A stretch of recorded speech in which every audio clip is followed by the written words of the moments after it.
Welcome to future beats. അപ്പോൾ ഇന്നത്തെ വീഡിയോയിൽ നമ്മൾ ബാക്ക് എൻഡ് എന്താണെന്നാണ് നോക്കാം. നമ്മളിപ്പം അടുത്ത വീഡിയോയിൽ നമ്മൾ നോഡ് ജേസ് ആണ് പഠിക്കാൻ പോകുന്നത്. അപ്പോൾ അതിന് മുമ്പായിട്ട് നമ്മൾ എന്തറിഞ്ഞിരിക്കണം, ബാക്ക് എൻഡിൻ്റെ ബേസിക്സ് നമ്മൾ അറിഞ്ഞിരിക്കണം. എങ്കിൽ മാത്രമേ നമുക്ക് ആ ലോജിക്ക് മനസ്സിൽ വരത്തുള്ളൂ. അപ്പോൾ അതിന് മുമ്പായിട്ട് ഈ വീഡിയോ കാണുന്നതിന് മുമ്പ് നിങ്ങൾ വെബ് ഡെവലപ്മെൻറ്റ് എന്താണെന്നുള്ളൊരു ബേസിക് വീഡിയോ, അതിനകത്ത് വെബ് ഡെവലപ്മെൻറ്റിൻ്റെ ഒരു A to Z വീഡിയോ ഞാൻ ഇട്ടിട്ടുണ്ട്.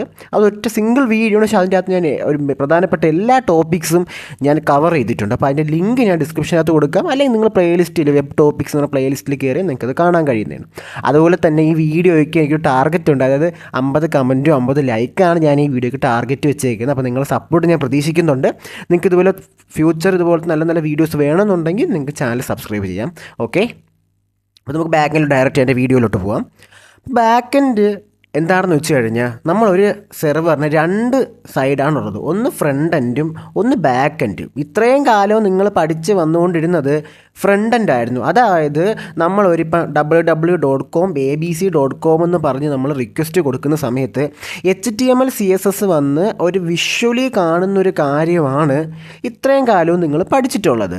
അപ്പോൾ ബാക്ക് എൻഡ് വരുന്ന സമയത്തെന്ന് പറഞ്ഞാൽ നമുക്ക് റെസ്പോൺസ് വരുന്നത് HTML CSS അല്ല, ഇതുപോലത്തുള്ള ഒബ്ജക്റ്റ് ഫയലുകളാണ് നമുക്ക് റെസ്പോൺസ് വരുന്നത്. JSON ഫയൽ എന്ന് പറയും, ജാവാസ്ക്രിപ്റ്റ് ഒബ്ജക്റ്റ് നൊട്ടേഷൻ എന്ന് പറയും. ഓക്കെ, നമുക്കത് ഡീപ്പായിട്ട് പോകേണ്ട, അതൊക്കെ നമ്മൾ എന്തായാലും നോഡ് ജേസിൽ പഠിക്കുന്നതായിരിക്കും. അപ്പോൾ പ്രധാനപ്പെട്ട ബാക്ക് എൻഡ് ഫ്രെയിം വർക്കാണ് node JS, Django, Java, spring boot. ഇന്ന് ഏറ്റവും പോപ്പുലറായിട്ട് നിലവിൽ വരുന്ന പുതിയ കമ്പനീസ് എല്ലാം, പുതിയ പ്രൊജക്റ്റിനെല്ലാം അവർ ഉപയോഗിക്കുന്ന 2 ഫ്രെയിം വർക്കുകളാണ്. ഒന്ന് നോഡ് ജേസ്. നോഡ് ജേസ് എന്ന് പറഞ്ഞാൽ നിലവിലുള്ള A to Z പുതിയ വരുന്ന ടെക് പ്രൊജക്റ്റ്, വെബ് പ്രൊജക്റ്റ് ആയാലും സെർവർ സൈഡ് പ്രൊജക്റ്റിനെല്ലാം അവർ പ്രധാനമായിട്ട് ഉപയോഗിക്കുന്നത് ഇപ്പോൾ നോഡ് ജേസ് ആണ്. ജാങ്കോ, നോഡ് ജേസ് ആണ് നിലവിലുള്ളതിൽ ഏറ്റവും സ്പീഡും ഏറ്റവും കൺകറൻ്റ് ആയിട്ട്, അതേസമയം അതായത് ഒരേ സമയം ഒരുപാട് റിക്വസ്റ്റുകൾ ഹാൻഡിൽ ചെയ്യാൻ കേപ്പബിൾ ആയിട്ടുള്ള ഒരു ഫ്രെയിം വർക്കാണ് നോഡ് ജേസ്. അതുപോലെ തന്നെ കുറഞ്ഞ കമ്പ്യൂട്ടിംഗ് പവറും കുറഞ്ഞ എനർജിയിലും നോഡ് ജേസ് പ്രവർത്തിക്കുന്നത്. ഇതാണ് നിലവിൽ വരുന്ന മെയിൻ പ്രൊജക്റ്റിനെല്ലാം ഉപയോഗിക്കുന്നത്. ജാങ്കോ എവിടെയാണ് ഉപയോഗിക്കുന്നത് പറഞ്ഞാൽ, നോഡ് ജേസിൻ്റെ അത്ര എഫിഷ്യൻ്റ് അല്ല ജാങ്കോ. അപ്പോൾ ജാങ്കോ നമ്മൾ ഉപയോഗിക്കുന്നത് പറഞ്ഞാൽ AI പ്രൊജക്റ്റ് ഉണ്ടല്ലോ. ഇപ്പോൾ AI മോഡൽ നമുക്ക് റൺ ചെയ്യണമെങ്കിൽ എന്ത് വേണം, പൈത്തോണിൻ്റെ അകത്ത് AI മോഡൽ റണ്ണാവും. അവിടെ നമുക്ക് നോഡ് ജേസ് ഉപയോഗിക്കാൻ പറ്റത്തില്ല. നോഡ് ജേസിന് AI ലൈബ്രറീസ് ഒന്നും പോപ്പുലറായിട്ടൊന്നുമില്ല. അപ്പോൾ പൈത്തോൺ റിലേറ്റ് ചെയ്തിട്ടുള്ള ഇപ്പം ഇമേജ് ക്ലാസിഫിക്കേഷൻ അല്ലെങ്കിൽ LLM പ്രൊജക്റ്റ്, അങ്ങനെയുള്ള പ്രൊജക്റ്റുകളെല്ലാം റൺ ചെയ്യുന്നതിന് ഉപയോഗിക്കാൻ പറ്റുന്ന AI പ്രൊജക്റ്റ് നമ്മൾ ഉപയോഗിക്കുന്ന ഒരു ബാക്ക് എൻഡ് ഫ്രെയിം വർക്കാണ് ജാങ്കോ എന്ന് പറയുന്നത്.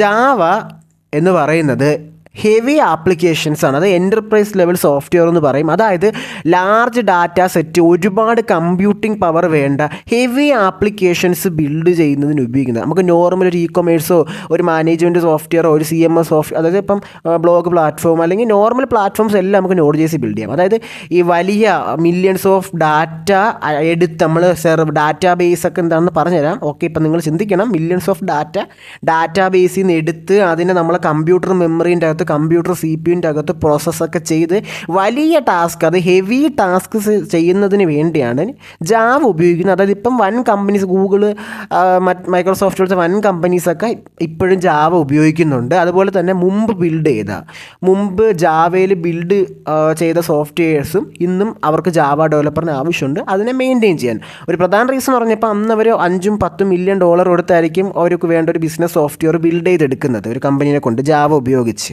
അപ്പോൾ ആ സോഫ്റ്റ്വെയർ ഇന്ന് അത് നോഡ് ജേസിലോട്ട് മാറ്റണമെന്നുണ്ടെങ്കിൽ അന്ന് കൊടുത്ത എമൗണ്ടിൻ്റെ ഒരു ഇരട്ടിയെങ്കിലും ഇന്ന് ചിലവാകും. അപ്പം അവർക്ക് അത്രയും അത് ആവശ്യമില്ല. അതായത് ഇപ്പം അന്നൊരു $5 മില്യൺ ബിൽഡ് ചെയ്തൊരു സോഫ്റ്റ്വെയർ ഇന്ന് ആ ജാവയിൽ ബിൽഡ് ചെയ്ത സോഫ്റ്റ്വെയർ ഇന്ന് അവർക്ക് എന്താണ്, അതിൽ ചെറിയ മാറ്റം വഴി മതി, അതിൽ ഫുൾ റീപ്ലേസ് ചെയ്യേണ്ട ഒരു ആവശ്യമില്ലെന്നുണ്ടെങ്കിൽ അവർ ഇന്നും ജാവ ഡെവലപ്പറിനെ ആശ്രയിക്കും. അതായത് ജാവ ഡെവലപ്പേഴ്സിന് എന്തായാലും എന്നും ഡിമാൻഡാണ്, കാരണം ജാവ അത്രത്തോളം പോപ്പുലറാണ്. അതുപോലെ തന്നെ ഹെവി ആപ്ലിക്കേഷൻ ഇന്നും നമുക്ക് ജാവയിൽ മാത്രമേ ബിൽഡ് ചെയ്യാൻ പറ്റത്തുള്ളൂ.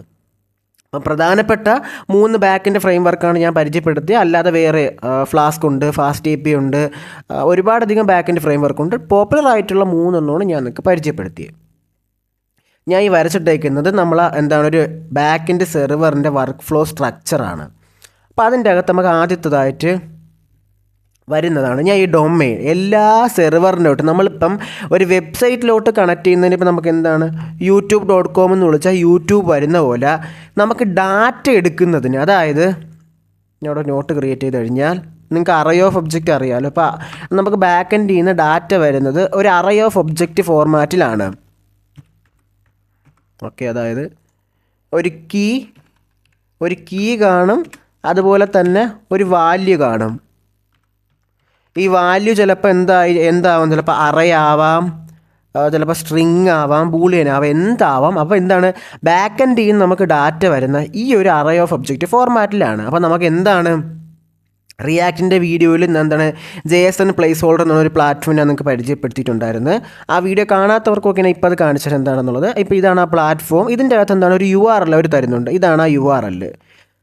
ഓക്കെ, ഈ URL ഞാൻ എന്താണ് കോൾ ചെയ്യുന്ന സമയത്ത് ഇപ്പം ഞാൻ ഇവിടെ എടുത്തു. ഈ URL ഞാൻ കോൾ ചെയ്യുമ്പം എനിക്ക് കിട്ടുന്നുണ്ട്, ഞാൻ പറഞ്ഞ അറേ ഓഫ് ഒബ്ജക്റ്റ് പോലത്തെ ഡാറ്റയാണ് എനിക്കിവിടെ കിട്ടുന്നത്. ഓക്കെ, ഞാനിവിടെ കാണിച്ച പോലത്തെ ഡാറ്റ. അപ്പോൾ ഇതുപോലത്തെ ഡാറ്റ ബാക്ക് എൻഡിൽ നിന്ന് എടുത്താണ് നമ്മൾ എന്ത് ചെയ്യുന്ന ഫ്രണ്ട് എൻഡിൽ ഒരു യൂസർ കാണത്തക്ക പോലെ നമ്മളിപ്പോൾ കാണിക്കുന്നത്. ഇവിടെ ഓരോ ടെക്സ്റ്റും കാര്യമായിട്ട് കാണിക്കുന്ന ഇതുപോലെ വരുന്ന അറേ ഓഫ് ഒബ്ജക്റ്റ് ഡാറ്റയാണ്. അപ്പോൾ നമുക്ക് എന്താണ് രണ്ട് തരത്തിൽ ഡാറ്റ കിട്ടും. ഫ്രണ്ട് എൻഡ് ആണെന്നുണ്ടെങ്കിൽ HTML CSS ജാവാസ്ക്രിപ്റ്റ് ഡാറ്റയാണ് കിട്ടുന്നത്. ബാക്ക് എൻഡ് വരുമ്പോൾ നമുക്ക് കിട്ടുന്നത് JSON ഡാറ്റയാണ്, അല്ലെങ്കിൽ XML ഡാറ്റ ഇന്നങ്ങനെ ഉപയോഗിക്കാറില്ല. ഇന്നിപ്പോൾ മോസ്റ്റ് ഓഫ് ദ പ്രൊജക്റ്റിൽ എല്ലാവരും ഡാറ്റ പാസ് ചെയ്യുന്ന JSON ഫോർമാറ്റിൽ. അപ്പോൾ ഇതാണ് ആ JSON ഫോർമാറ്റ്. അതായത് നമ്മൾ അറേ ഓഫ് ഒബ്ജക്റ്റുമായിട്ട് ഏകദേശം നല്ല സാമ്യമുള്ളതാണ് JSON ഫോർമാറ്റ്.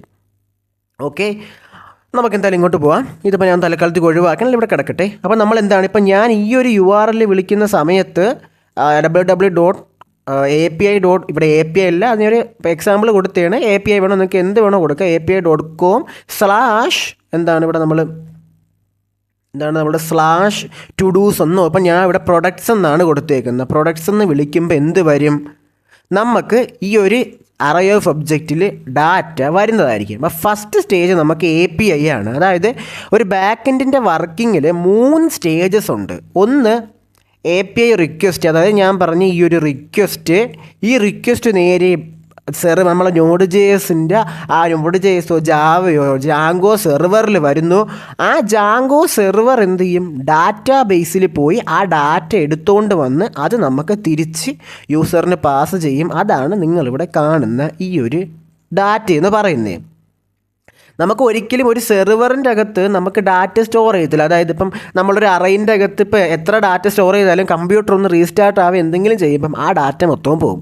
അപ്പം നമുക്ക് ഡാറ്റ പ്രോസസ്സ് ചെയ്യുന്നതിന് ഇപ്പം ഞാൻ ഇവിടെ നിന്ന് ഡാറ്റ എടുക്കുന്നു. അപ്പോൾ ആ ഡാറ്റയ്ക്ക് വേണ്ട റിക്വസ്റ്റ് കൊടുക്കൽ, വരുന്ന ഡാറ്റ പ്രോസസ്സ് ചെയ്യുന്നത്, അതായത് ഇപ്പം ഞാൻ ഇവിടെ വരുന്നതിൽ ഞാൻ കണ്ടീഷൻ പറയണേ ID 2 ഡാറ്റ മാത്രമേ കിട്ടണം. അതായത് ഞാൻ ഇവിടെ വന്നിട്ട് ഇപ്പോൾ പറയണേ to-dos/1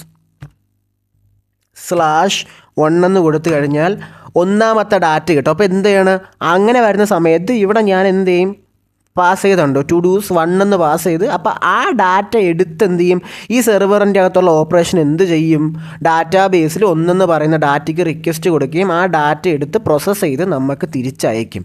അതായത് API വഴി നമ്മൾ റിക്വസ്റ്റ് URL വഴി പാസ് ചെയ്യും. ആ പാസ് ചെയ്യുന്ന റിക്വസ്റ്റ് സെർവറിൽ വന്ന് സെർവറാണ് ഡാറ്റാ ബേസിലോട്ട് റിക്വസ്റ്റ് കൊടുക്കുന്ന. ഡാറ്റാ ബേസിൽ നമ്മൾ ആ റിക്വസ്റ്റ് എടുത്ത് എന്ത് ചെയ്യും, യൂസറിന് പാസ് ചെയ്യും. അത് ഇതുപോലെ ആയിരിക്കും കാണിക്കുന്നത്. ഇതാണ് നമ്മൾ വിഷ്വലി നമ്മൾ കാണിക്കുന്നത്. ഈ ഡാറ്റ, ഈ ടൈറ്റിലും കാര്യം അതുപോലെ വിഷ്വലി നമ്മൾ കാണുന്നത്. അപ്പോൾ API തന്നെ ഞാൻ 3 APIയിൽ HTTP പ്രോട്ടോക്കോൾ ഉണ്ട്. ഒന്ന് ഗെറ്റ്, പോസ്റ്റ്, പുട്ട്, ഡിലീറ്റ്, ഈ 4 മെത്തേഡ്സ് APIക്കുണ്ട്. അപ്പോൾ അത് നമുക്ക് എന്താണെന്ന് പഠിക്കാം. അതായത് ഗെറ്റ് മെത്തേഡ്, അത് പേരിൽ തന്നെ ഉണ്ട്. നമുക്ക് ഒരു സെർവർ ഇപ്പോൾ ഡാറ്റാബേസിൻ്റെ അത് ഡീറ്റെയിൽസ് ഉണ്ട്, അത് ഞാൻ തരാം. ഇപ്പോൾ ഡാറ്റാ ബേസിൻ്റെ അകത്ത് നിന്ന് നമുക്ക് ഡാറ്റ എടുക്കുന്നതിനും ഡാറ്റ കൊടുക്കും. ഇപ്പോൾ ഡാറ്റാ ബേസിൽ നമുക്ക് ഡാറ്റ, ഒരു യൂസർ ലോഗിൻ ചെയ്യുന്ന ഒരു യൂസറിൻ്റെ ഡാറ്റ നമുക്ക് ഡാറ്റാ ബേസിൽ ആഡ് ചെയ്യുകയും വേണം. ആ യൂസറിൻ്റെ ഡാറ്റ നമുക്ക് യൂസറിൻ്റെ ID, എല്ലാ ഡാറ്റ സ്റ്റോർ ചെയ്യുമ്പോഴും ഒരു ID കാണും. ആ ഡാറ്റ തിരിച്ചറിയും. നമുക്ക് ആധാർ ID പോലെ നമ്മൾ ഡാറ്റാ ബേസിലോട്ട് ആഡ് ചെയ്യുന്ന എല്ലാ ഡാറ്റയ്ക്കും ഒരു ID കാണും. അത് നമുക്ക് ആ ഡാറ്റ തിരിച്ചറിയുന്നതിനായിട്ട്. ഓക്കെ, ഡാറ്റ എടുക്കുന്നതിനുള്ള ആദ്യത്തെ മെത്തേഡാണ് ഗെറ്റ് മെത്തേഡ്. ഗെറ്റ് മെത്തേഡ് എന്ന് പറഞ്ഞാൽ നമുക്ക് ഗെറ്റ് മെത്തേഡിൽ നമുക്ക് ഡാറ്റ പാസ് ചെയ്തും ഗെറ്റ് മെത്തേഡ് വഴി ഡാറ്റ എടുക്കാം, പാസ് ചെയ്യാതെയും ഡാറ്റ എടുക്കാം. ഞാൻ ലോജിക്ക് പറഞ്ഞുതരാം. അതായത് നമുക്കിപ്പം ഇതിലിപ്പോൾ യൂസർ എന്ന് പറയുന്ന ഒരു ഡാറ്റാ ബേസിലുണ്ട്. അപ്പോൾ എന്താണ്, അതിൽ 500 യൂസറുണ്ട്. നമുക്ക് 500 യൂസറിൻ്റെയും ഒരു സിനാരിയോ കേസാണ്. 500 യൂസറിൻ്റെ ഡാറ്റ നമുക്ക് എടുക്കണം എങ്കിൽ നമുക്ക് ഡാറ്റ പാസ് ചെയ്യേണ്ട ഗെറ്റ് മെത്തേഡ് വഴി ഓരോ API റിക്വസ്റ്റും, ഇതിനൊക്കെ API എന്നാണ് പറയുന്നത്. Node.jsൻ്റെ വീഡിയോ വരുമ്പോൾ നിങ്ങൾ ഡീറ്റെയിൽഡ് ആയിട്ട് നിങ്ങൾക്ക് Node.js ആയാലും ഇപ്പോൾ ജാങ്കോടെയൊക്കെ മുമ്പോട്ട് പോകുമ്പോൾ വീഡിയോ വരുമ്പം നിങ്ങൾക്ക് ആ ലോജിക്ക് മനസ്സിലാവുന്നതായിരിക്കും. ഇപ്പം ഞാൻ ഈ പറയുന്നത് ആ ടൈമിൽ എന്താണ് നിങ്ങൾക്കത് മനസ്സിലാവുക ഞാൻ ഉദ്ദേശിച്ച കാര്യം ഇതായിരുന്നു എന്ന്. അപ്പോൾ ഗെറ്റ് മെത്തേഡ് നമ്മൾ API റിക്വസ്റ്റ് വിളിക്കുമ്പം മെത്തേഡുകളുണ്ട്. അപ്പോൾ ഗെറ്റ് മെത്തേഡിൽ /products അതായത് www.api.abc.com/products എന്ന് ഗെറ്റ് മെത്തേഡിൽ വിളിച്ചാൽ എന്താണ്, നമ്മളിവിടെ ഡാറ്റ പാസ് ചെയ്യുന്നില്ല എന്നുണ്ടെങ്കിൽ നമുക്ക് എന്ത് ചെയ്യാൻ പറ്റും, ആ 500 ഡാറ്റയെ നമുക്കിങ്ങ് എടുക്കാൻ പറ്റും. അതായത് ഇവിടെ ഫുൾ ഡാറ്റ വന്നാൽ ഞാൻ ഇവിടെ ടുഡൂസ് എന്ന് മാത്രമേ വിളിച്ചിട്ടുള്ളൂ, ഡാറ്റ ഒന്നും പാസ് ചെയ്തിട്ടില്ല. ഓക്കെ, ഞാൻ ഇവിടെ ഇപ്പോൾ പാസ് ചെയ്യുകയാണെങ്കിൽ എനിക്ക് ഒന്നാമത്തെ ഡാറ്റ കിട്ടും. ഓക്കെ, അപ്പോൾ എന്താണ് ഗെറ്റ് മെത്തേഡിൽ ഞാൻ ഡാറ്റയൊന്നും പാസ് ചെയ്യാതെ ഗെറ്റ് മെത്തേഡ് വിളിച്ചാൽ എനിക്ക് എന്ത് ചെയ്യും, എല്ലാ ഡാറ്റയും എനിക്ക് എന്ത് ചെയ്യും, കിട്ടും. ഇതുപോലെ അറേ ഓഫ് ഒബ്ജക്റ്റായിട്ട് കിട്ടും. ഞാൻ അപ്പോൾ ID പാസ് ചെയ്യണം. ഞാനിപ്പോൾ IDയോ അല്ലെങ്കിൽ ഇതിൻ്റെ അകത്തുള്ള എന്ത് കീ, നൈമോ ഇമെയിലോ വെരിഫൈഡ് ട്രൂ അല്ലെങ്കിൽ സ്കിൽസോ ഇപ്പോൾ എന്തിൻ്റെ അടിസ്ഥാനത്തിലാണ്. ഇപ്പം ഞാനിപ്പം സിറ്റി കേരള ആയിട്ടുള്ള ഡാറ്റ എല്ലാം വേണമെങ്കിൽ ഞാൻ ഇവിടെ സിറ്റി കേരള എന്ന് കൊടുത്ത് ഞാൻ ബാക്കെൻഡിലോട്ട് റിക്വസ്റ്റ് അയക്കുമ്പോൾ Node.js സെർവറിൻ്റെ അകത്ത് നമ്മൾ കോഡ് എഴുതിയിട്ടുണ്ട്. ഈ /products എന്നും പറഞ്ഞ് നമ്മൾ ഈ സിറ്റി കേരള എന്ന് പറഞ്ഞ് അയക്കുമ്പോൾ എന്ത് റണ്ണാവണം എന്നുള്ള കോഡ് നമ്മൾ ബാക്കെൻഡിൽ എഴുതിയിട്ടുണ്ട്. അപ്പോൾ നമ്മൾ അങ്ങോട്ട് പോകണ്ട, നമുക്കത് മുമ്പോട്ട് പോകുമ്പോൾ പോവാം. ഇപ്പം ഞാൻ ഇവിടെ എന്താണ്, ഞാൻ ID വെച്ച് ആ ID പാസ് ചെയ്യണമെങ്കിൽ ആ ID ഉള്ള ഡാറ്റ എന്ത് ചെയ്യും, നമുക്ക് എടുത്തുകൊണ്ട് വരും. ഡാറ്റ എടുക്കുന്നതിന് വേണ്ടിയാണ് നമ്മൾ എന്ത് ഉപയോഗിക്കുന്നത്, ഗെറ്റ് മെത്തേഡ് ഉപയോഗിക്കുന്നത്.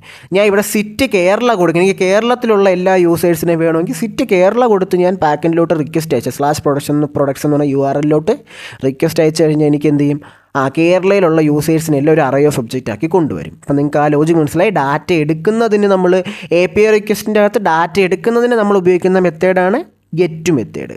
ഇനി അടുത്ത ഉള്ളതാണ് പോസ്റ്റ് മെത്തേഡ്. അതായത് ഇവിടെ നമ്മൾ എന്തിനാണ് ID പാസ് ചെയ്തു, ഗെറ്റ് റിക്വസ്റ്റ് വഴി /productsൽ പാസ് ചെയ്തപ്പം ആ ഡാറ്റ നമുക്ക് കിട്ടി.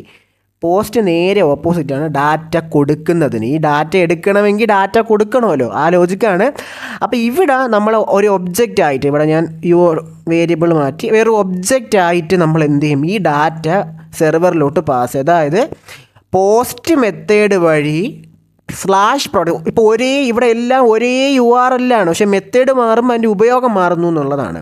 അപ്പോൾ /products എന്ന് പറയുന്ന URL-ലോട്ട് പോസ്റ്റ് മെത്തേഡ് വഴി ഞാൻ ഈ അറേ ഓഫ് ഒബ്ജക്റ്റ് പാസ് ചെയ്യുമ്പം എന്ത് ചെയ്യും, ഈ ഡാറ്റ എന്ത് ചെയ്യും, ഡാറ്റാ ബേസിൽ സ്റ്റോർ ചെയ്യും.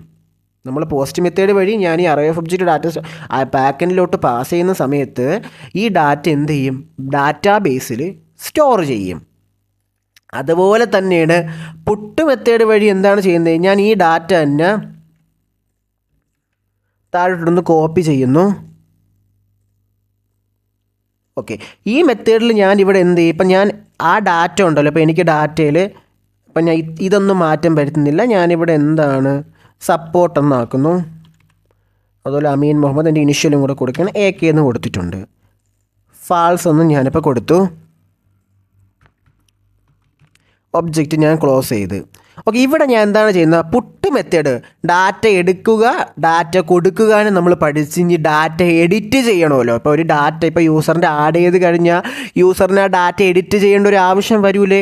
അപ്പോൾ ഡാറ്റ എഡിറ്റ് ചെയ്യുന്നതിന് നമ്മൾ ഉപയോഗിക്കുന്ന മെത്തേഡാണ് പുട്ട് മെത്തേഡ്. അതിൻ്റെ അകത്ത് നമ്മൾ എന്ത് ചെയ്യും, ഈ ഡാറ്റ എഡിറ്റ് ചെയ്യുന്നതിന് ആദ്യം നമുക്ക് ഈ ഡാറ്റ കണ്ടുപിടിക്കണം, ഏത് ഡാറ്റയാണ് എഡിറ്റ് ചെയ്യണം. അപ്പോൾ നമ്മൾ ഡാറ്റയുടെ ID പാസ് ചെയ്യും.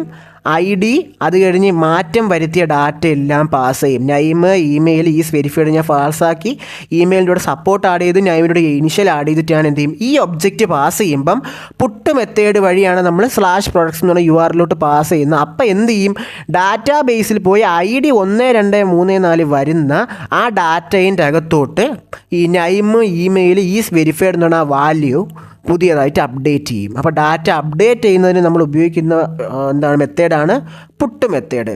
ഈ ഡിലീറ്റ് മെത്തേഡിൻ്റെ അകത്തൊന്നുമില്ല. നമ്മൾ എന്ത് ചെയ്യും,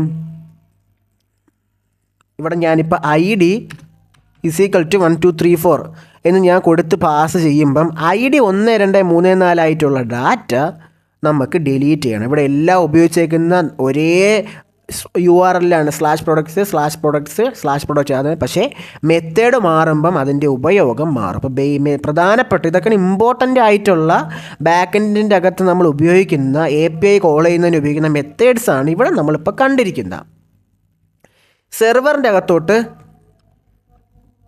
ഞാനിവിടെ സെർവറിലോട്ട് വന്നു കഴിയുമ്പം സെർവറിൻ്റെ അകത്ത് നടക്കുന്ന സിമ്പിൾ പ്രോസസ്സാണ്. നമ്മളത് കോഡ് എഴുതുന്ന ലോജിക്ക് മാത്രം. അതായത് യൂസർ ഇപ്പോൾ റിക്വസ്റ്റ് ചെയ്യുമ്പം ഡാറ്റ പാസ് ചെയ്ത് റിക്വസ്റ്റ് ചെയ്യുന്നുണ്ട്, ഡാറ്റ പാസ് ചെയ്യാതെ റിക്വസ്റ്റ് ചെയ്യുന്നുണ്ട്, പല ആവശ്യത്തിന് റിക്വസ്റ്റ് ചെയ്യുന്നുണ്ട്. അപ്പം ആ വരുന്ന ഡാറ്റ നമ്മൾ പ്രോപ്പറായിട്ട് നമ്മളെ ലോജിക്ക് ഇപ്പം ഒരു പ്രൊഡക്റ്റിനെ നമുക്ക് ആഡ് ചെയ്യാനാണെങ്കിൽ നമ്മളുടെ ലോജിക്ക് എഴുതണം.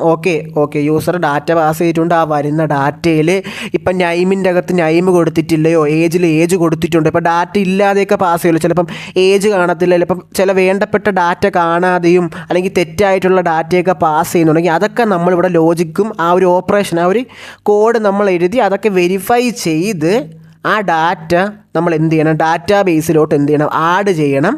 അല്ലെങ്കിൽ ആ ഡാറ്റ എടുക്കണം. അതായത് നമ്മൾ സെർവറിൻ്റെ പരിപാടി എന്ന് പറഞ്ഞാൽ നമ്മൾ പാസ് ചെയ്യുന്ന ഡാറ്റ പാസ് ചെയ്തോ ഡാറ്റ പാസ് ചെയ്യാതോ വിളിക്കുന്ന URL നമ്മൾ എന്ത് ചെയ്യണം, ലോജിക്ക് അപ്ലൈ ചെയ്ത് ആ വന്ന റിക്വസ്റ്റ് കൃത്യമാണോ, അതിൽ നമുക്ക് വേണ്ടതൊക്കെ ഡാറ്റ ഉണ്ടോ എന്നുള്ള ലോജിക്ക് ചെക്ക് ചെയ്ത് ആ ഡാറ്റാ ബേസിലോട്ട് ആഡ് ചെയ്യുകയോ അല്ലെങ്കിൽ ഡിലീറ്റ് ചെയ്യുകയോ എഡിറ്റ് ചെയ്യുകയോ എന്ത് പ്രോസസ്സാണ് ചെയ്യുക അത് ചെയ്യുക എന്ന് പറയുന്ന പരിപാടിയാണ് നമ്മുടെ സെർവർ ഒരു മിഡിൽമാനെ പോലെയാണ് പ്രവർത്തിക്കുന്നത്. ഡാറ്റാബേസ് വരുമ്പം 2 തരത്തിൽ ഡാറ്റാബേസ് ഉണ്ട്. ഇന്നിപ്പോൾ പോപ്പുലർ ആയിട്ടുള്ള ഡാറ്റാബേസാണ് NoSQL ഡാറ്റാബേസ്. ഫ്ലെക്സിബിളാണ്, ഫാസ്റ്റാണ്, റിയൽ ടൈം ഡാറ്റ സ്റ്റോർ ചെയ്യാൻ ഏറ്റവും ബെറ്ററുമാണ് NoSQL ഡാറ്റാബേസ്. അപ്പോൾ നമുക്ക് നോക്കാം. മുമ്പ് കാലത്ത് ഉപയോഗിച്ചുകൊണ്ടിരുന്ന ഡാറ്റാബേസ് ആയിരുന്നു SQL ഡാറ്റാബേസ്.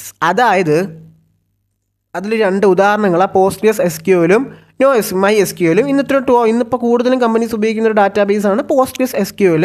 SQL സ്ട്രക്ചറായിട്ടുള്ളത്. നമ്മൾ ടേബിൾ ഫോർമാറ്റ് ഡാറ്റ ഉണ്ടല്ലോ, അപ്പോൾ ടേബിൾ ഫോർമാറ്റിൽ ഡാറ്റ സ്റ്റോർ ചെയ്യുന്നതിനാണ് നമ്മൾ എന്ത് ചെയ്യുന്നത്. അപ്പോൾ അതായത് നൈം, അതുപോലെ തന്നെ പ്ലേസ്, ID ആണ്. നമ്മൾ ID ഇല്ലാത്ത ഡാറ്റാബേസിൽ വാല്യൂ നമുക്ക് സ്റ്റോർ ചെയ്യത്തില്ല. അത് ലോജിക്ക് അങ്ങനെയാണ്. 1 കൊടുത്തു, ഇവിടെ ഞാൻ അമീൻ എന്ന് കൊടുത്തു. അപ്പം ഈ രീതിയിൽ ടേബിൾ ഫോർമാറ്റിൽ നമ്മൾ എന്ത് ചെയ്യുന്നു, ഡാറ്റ സ്റ്റോർ ചെയ്യുന്നതിനാണ് നമ്മൾ ഉപയോഗിക്കുന്നത്, നമ്മുടെ SQL data structured query language അല്ലെങ്കിൽ SQL ഡാറ്റാബേസ് ഉപയോഗിക്കുന്ന ആ ഒരു പർപ്പസിന് വേണ്ടിയാണ് നമ്മൾ എന്താണ്. ഇപ്പോൾ അഭിനവ് എന്ന് കൊടുത്തിട്ടുണ്ട്. അപ്പോൾ അഭിനവ് ഇപ്പോൾ 2 ഡാറ്റ നമ്മൾ സ്റ്റോർ ചെയ്തിട്ടുണ്ട്. അതായത് ടേബിൾ മെത്തേഡിൽ, അതായത് ടേബിൾ സ്ട്രക്ചറിലാണ് സ്റ്റോർ ചെയ്തേക്കുന്നത്. കോളമായിട്ട് IDയും അതിൻ്റെ പേരും കൊടുക്കുന്നുണ്ട്. ആ 2 കീയാണ് നമ്മൾ കൊടുക്കുന്നത്. നൈമും IDയും എന്ന കീ നമ്മൾ കൊടുത്തു. എന്നിട്ട് കോളമായിട്ട് ഡാറ്റ സ്റ്റോർ ചെയ്യും. ഈ ഡാറ്റ എടുക്കുന്നതിന് എന്ത് ചെയ്യും, യൂസർ ഇപ്പോൾ പാസ് ചെയ്യും, ID പാസ് ചെയ്യും. 2 എന്ന് പറയുന്ന ID ഉള്ള ഡാറ്റ എടുത്തുകൊണ്ട് പറയുമ്പോൾ ബാക്ക്-എൻഡിൽ വന്ന് 2 എന്ന് പറഞ്ഞ ഡാറ്റ എടുത്തുകൊണ്ട് കൊടുക്കും.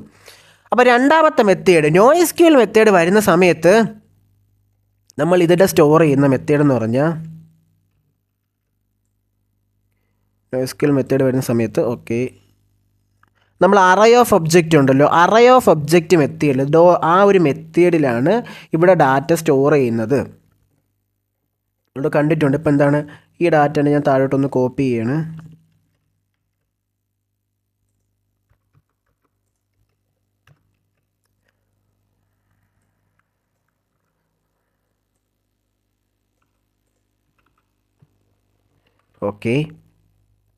എന്താണ് നമ്മൾ അറേ ഓഫ് ഒബ്ജക്റ്റ് മെത്തേഡിൽ, അതായത് ഇതൊരു മെത്തേഡാണ്, സ്ട്രക്ചർ, ഡോക്യുമെൻറ്റ് സ്ട്രക്ചർ എന്ന് പറയും, അല്ലെങ്കിൽ ഒബ്ജക്റ്റ് അറേ ഓഫ് ഒബ്ജക്റ്റ് മെത്തേഡിൽ നമ്മൾ ഡാറ്റാബേസിൽ ഡാറ്റ സ്റ്റോർ ചെയ്യുന്ന ഒരു മെത്തേഡാണ് നമ്മൾ എന്ത് ചെയ്യുന്ന ഈ NoSQL ഡാറ്റാബേസ് കൊണ്ട് പറ്റുന്ന. NoSQL എന്ന് പറഞ്ഞാൽ ടേബിൾ ഫോർമാറ്റിൽ, ഒരു സ്ട്രക്ചർ ഫോർമാറ്റിലല്ല ഇത് നിൽക്കുന്നത്.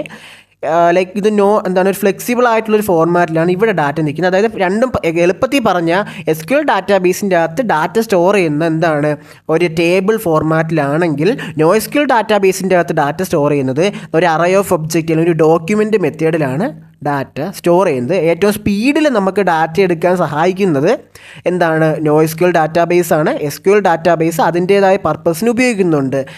ബാങ്കിങ് ഡാറ്റ, അങ്ങനെയുള്ള ചില എന്താണ് വലിയ പ്രൊജക്റ്റിലൊക്കെ നമ്മൾ എന്താണ് ചില കോൺഫിഡൻഷ്യൽ ഡാറ്റ, ചില സ്ട്രക്ചേർഡ് ഡാറ്റകൾ നമ്മൾ സ്റ്റോർ ചെയ്യുന്നതിന് ഇന്ന് SQL ഉപയോഗിക്കുന്നുണ്ട്. പക്ഷേ മോസ്റ്റ് ഓഫ് ദ പുതിയ പ്രൊജക്റ്റും പുതിയ സ്റ്റാർട്ടപ്പ്സ് ആയാലും പുതിയ കമ്പനീസും ഇപ്പോൾ ഉപയോഗിക്കുന്നത് NoSQL ഡാറ്റാബേസ് ആണ്. റിയൽ ടൈം ആപ്ലിക്കേഷൻ ബിൽഡ് ചെയ്യുന്നതിനായിട്ടും ഏറ്റവും സ്പീഡിൽ നമുക്ക് ഡാറ്റ എടുക്കുന്നതിന് എല്ലാം ഏറ്റവും ബെറ്റർ ആയിട്ടുള്ളത് NoSQL ഡാറ്റാബേസ് ആണ്.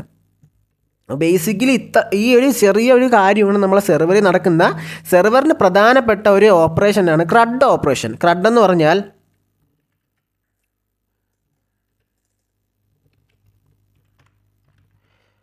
CRUD ഓപ്പറേഷൻ വരുന്ന സമയത്ത് ഞാൻ ഒരു ടേബിൾ ഇവിടെ തൽക്കാലത്തേക്ക് എടുക്കുകയാണ്.